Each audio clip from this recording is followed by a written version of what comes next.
Nu salut toată lumea, eu sunt Azap și știu că nu m-am mai postat de mult și de aceea am să fac o surpriză la 2 dintre abonații mei, adică 2 dintre voi. Da.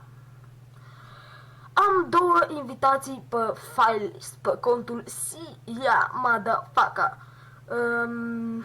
Ce trebuie să faceți ca să câștigați una dintre invitații pe Filelist?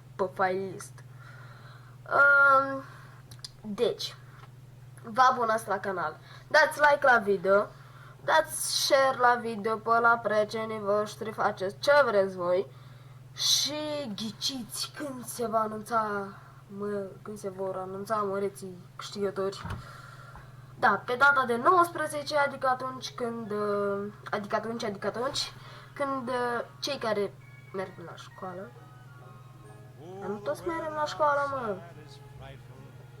În fine, când începe vacanța de iarnă, Crăciun, sărbătoare, bă, lică.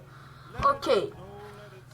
Nu e doar o poză, vă pot și demonstra că nu e doar o poză.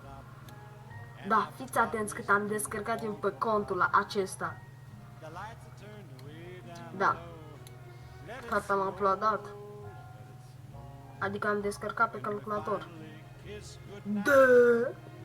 3,3 terabytes. Da, mă joc foarte puțin. Mă la foarte puține filme.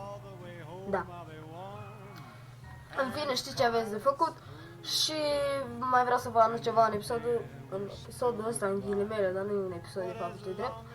Aș vrea să vă anunț că o să încep o serie de Unturned cu System NC sau cu Gorilla Gaming.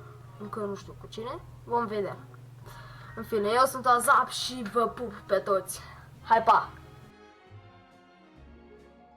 When we finally kiss goodnight, how I'll hate